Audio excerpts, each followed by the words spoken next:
Paul George a fool, boys. I got faith in my teammates, but I gotta have the last shot in the closing games. I gotta have that ball. I gotta have that rock. Paul George had the rock and he clanked the hell out of that shot, bro. It wasn't just a bad miss. I mean, it hit straight glass. It looked like a DeAndre Jordan free throw. And as a result, man, broomstick. You know, everybody knew that was gonna happen. You hear me? But I ain't gonna lie though. Even though I felt like it was gonna be a sweep, I didn't think that it was gonna be like 4 blowout games, man. I knew the Pacers was a tough team. I knew it was probably gonna be some close games somewhere in those victories for the Cavs. So, you know, the series pretty much lived up to what I expected it to be, man. But game 4 was interesting, man. It was, god damn it, JR. JR almost blew this shit. Like, bro, what is JR thinking? Like, wow, you get a steal in the closing seconds of the game. Why are you doing a behind the back pass in transition? God damn it, JR. All that damn Henny that this fool be drinking before the game. I remember when he did that crap, bro, I was like, bro, this fool is he drunk? I couldn't do nothing but shake my head. I was like, JR, man, I can't even be mad at JR. No matter what JR do, bro, I can't even be mad at him. Like, that's my man. Like, that's my nigga, man. But yeah, anyway, Pacers got swept. LeBron put these fools in the casket once again, man. Paul George, I'm telling you, Paul George, that's probably it. That might be the last game you saw from Paul George, bro, in a Pacers uniform, man, because you gotta go to the West, kid. You gotta go to the West. You're not gonna get past LeBron. If you ain't coming to Cleveland, you need to go to the West. Because LeBron got the East. You better do what everybody else do and go to the West, man. I ain't lying to you, boy. If I'm the Pacers, I'm not taking no chance on hoping that Paul George stay after his contract is up next season, man. Hey, Indiana got to make this trade now. If I'm Paul George, I'm demanding a trade now. I don't want to be here another year. I actually thought the game 4 was gonna be a blowout. You know what I'm saying? But the Pacers showed pride. Didn't matter. I don't care how much pride they had or they thought they had. LeBron, I knew LeBron was gonna put that away, man. Come on, man. It's the king, man. I knew the king was gonna put that away. The king had 33 and 10. You know, and he had the clutch bucket because my man is clutch. Everybody know the king clutch. You know, he had the clutch 3-pointer that put him up one, and he hit the free throw. I mean, I know everybody want to say Kawhi Leonard is the best two-way player in the league now, but what I saw from LeBron yesterday, that was some of the best two-way play I had seen in a long time. I mean, he was doing everything on both ends, from scoring on one end to making the key defensive plays, steals on the next end, to locking up Lance Stevenson. When Lance Stevenson swore to God he was dancing on my mans, bro. Lance, swear to God, bro, LeBron took his shot. I was like, man, give me this shit. It'd be so funny when Stevenson get pissed off, bro. Like, he look like such a damn savage, bro, when he get mad. Shout out Darren Williams, bro. For real, man. I was watching Darren Williams hoop yesterday. I was like, bro, this fool here. I ain't gonna lie, it be stretches.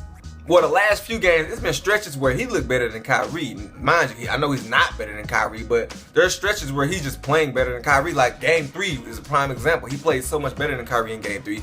Game 4, he had a great game. He had a great series, really. He had a great series. So, and that's what the Cavs needed. That's what I feel like. That's what LeBron envisioned when he said months ago, we need a playmaker. That's exactly like Darren Williams just fell into his lap. Like, that's exactly what it is. Like, somebody who can come off the bench behind Kyrie and run sets and run plays and keep the offense going, keep the flow of the offense going. And Darren Williams been doing a great job of that. I feel like he's found himself. I feel like he got like a new life. It's like he's been reborn in Cleveland, man. So shout out to him, man. I see some flashes of Utah D. Will. You hear me? K-Love didn't really do much on the offensive end, but he had about 16 boards, man. So shout out K-Love, 16 big boards. Kyrie did his thing. Kyrie had 28. You know, Paul George. Hey, man, no show, man. No show, man. Not in that fourth quarter. You know, we didn't really see too much of Paul George, man. But hey, it is what it is, man. Pacers gone fishing. And in the Western Conference, man, I gotta talk about these Clippers real quick. I gotta talk about them, man, real quick, because bro, Blake Griffin is awful. And I'm not talking about his skill set. I'm talking about the fact that this fool just can't stay healthy.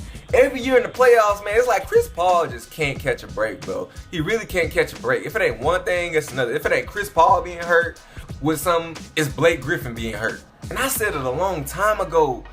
The Clippers ain't gonna win nothing no way as long as they got DeAndre Jordan. Like, if one of your best players is a liability from the free throw line, I don't see how you gonna ever get far with him being on the floor, because when times call for desperate measures, all teams gonna do is hack a DeAndre, and he gonna clank free throws unless he can just magically start knocking down one or two. Because say what you want, Shaquille O'Neal, he can knock down one or two.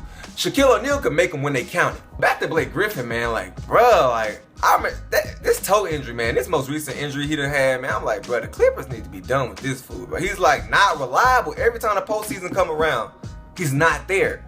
And I feel bad for Chris Paul because, like, this is a Hall of Fame point guard that can't get out of the second round because one of his best players can never stay healthy. And I ain't gonna say Blake Griffin just never there every postseason because he's been there some postseasons. But if it ain't the playoffs, it's the regular season. Like, how many times has Blake Griffin missed? I mean, it's been like this since the beginning of his year. He missed his rookie season because he tore his ACL. So it's like he has a long track record of being hurt, being this big injury-prone guy, man. So much talent. But whether it's the regular season or the postseason, this man just can't stay healthy, man. What I seen from Chris Paul in game 3 or 4, I forget which game it was, that he just took over the game completely. But man, it was amazing to watch. I mean, the dude was unstoppable. He was getting wherever he wanted, whenever he wanted, and it seemed like he couldn't miss. And I just remember thinking, like, I can't help but wonder how good the Clippers could be if they had a solid 3. Like, so many years, it's just been Chris Paul, Blake Griffin, and DeAndre Jordan. But that 3 spot, they done tried so many different people at that 2 spot, not the 2 spot, but that 3 spot.